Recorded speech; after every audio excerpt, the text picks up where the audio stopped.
welcome back to Teaching Them. I'm Michael Keents, and I have a lesson for you today called X-Ray Hearts. It's about the story from 1 Samuel chapter 16, where you have the prophet Samuel who went to anoint the shepherd boy David to be king over Israel. Here's how I'd run the lesson. Hey kids, I'm going to tell you a story today about David. Now you may remember David from the story of Goliath, where he killed Goliath with a stone and a sling.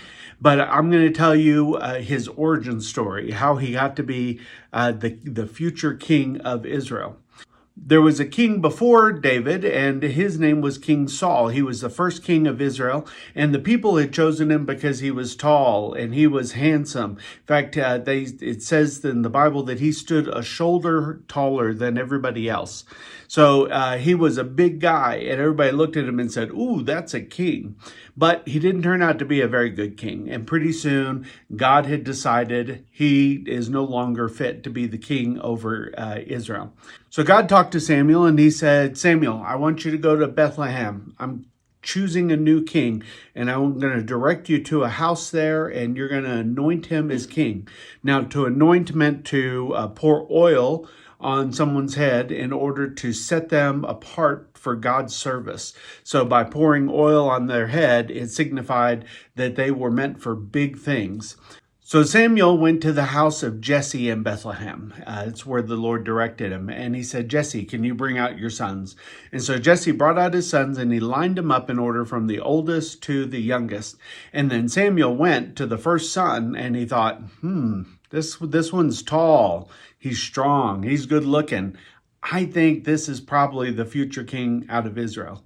But God said, no, Samuel, you're looking at his appearance. You're looking at how attractive he is. You're looking at how tall he is and strong he is. He said, and God told Samuel, that's not what I look at. Man looks at the outside, but I look at the heart of the man. And he said, "Samuel, I want you to take a look at his heart." So at this point, teachers, you need to call on 7 volunteers and line them up from tallest to shortest, and they will represent the 7 sons of Jesse. And then when you get them up, you're going to take a look at their heart, and you're going to use this X-ray machine. Now you'll have to create this X-ray machine for yourself, but the instructions are in the lesson that I've written, and you can find available at www.teachingthem.org. And so you just kind of carve it out of a box, and then you have some printouts in the lesson that you can get for the different x-rays. And then you will want to put a plastic sheet protector. This is a plastic sheet protector on the back, maybe decorate it up a little bit, make it look like some kind of official machine. So you're going to take the x-ray machine and you're going to hold it in front of your first volunteer. And you're going to say, I don't think this is the right one. He's got a heart that says, "Kiss me." I think this is someone who's too interested in the girls, and he's not going to be a good king. His heart is set on something else. So then you go to the next one, and in between, you're going to pull out that top sheet. Pull out the top sheet, and you go to the next one. You'll hold this up in front of the next one. You go, "Nope, this one's not right either. I looked at his heart. It's way too small. He's got a tiny heart. I need someone with a big heart to be the king." So then you'll go to the next one, and in between, you're going to pull out the next sheet. Okay, then you put this in front of the next one. You're going to go, "Uh-oh, this one's got a bunch of party balloons. I think this one's only interested in having fun and having a party all the time. This one won't make a good king." Then you pull out the next sheet.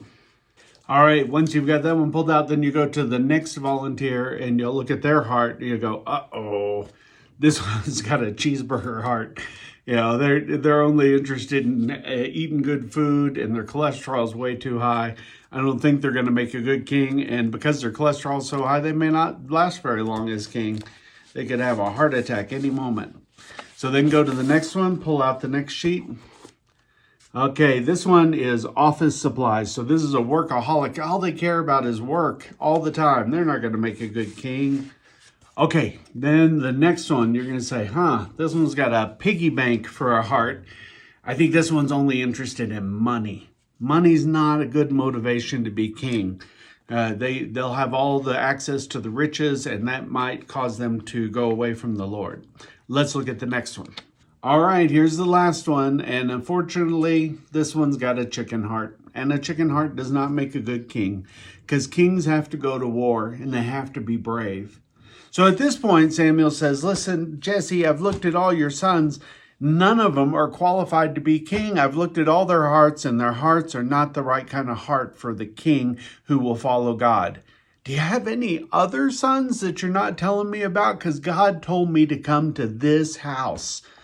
And Jesse said, well, yeah, I do have another son, but he's kind of the runt. He's the shepherd. He's just out in the field. He's dirty. He's stinky. He's smelly. Smells like sheep all the time. I don't think that's who you want. And Samuel said, listen, we're not going to sit down and have dinner until he gets here. I need to see him.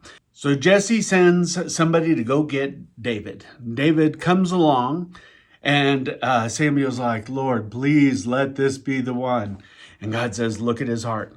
Check out his heart. And so he takes the x-ray machine. He looks at David's heart. And what do you know? He's got a big heart for God. He's got a big heart for God. His heart is totally devoted to God. And God confirms for Samuel, that's the one. Anoint him.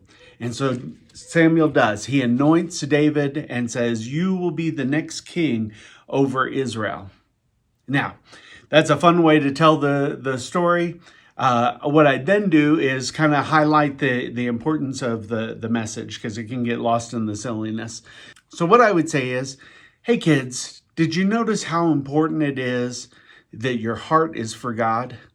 Like, if God's going to use you for big things, you have to have a big heart for God. You got to have a heart that wants to do the things that God wants you to do. And what God tells us to do is love God and love people.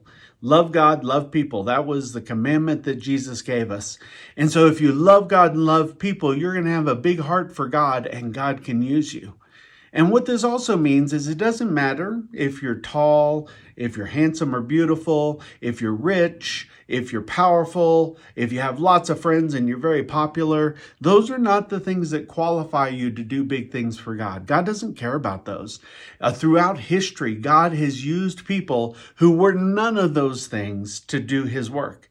Now, you may become some of those things. Maybe you're naturally talented. Maybe you're naturally attractive, handsome, or beautiful. Maybe you are popular, and that's great. If those things are there for you, then that's the blessing of God. But you still have to have a heart that wants to do the things that God wants you to do. You have to have a heart that wants to love God and love other people. And then God can use you in a big way, just like he used King David, a shepherd boy, when God called him, and made him the greatest king that Israel ever knew. So teachers, I hope you'll use this lesson, and I would love to hear your comments about it. Let me know how it goes. If you want to print these images and you want to print the lesson, you can go to www.teachingthem.org. And that's all I have for you today. Have a great one, and God bless you.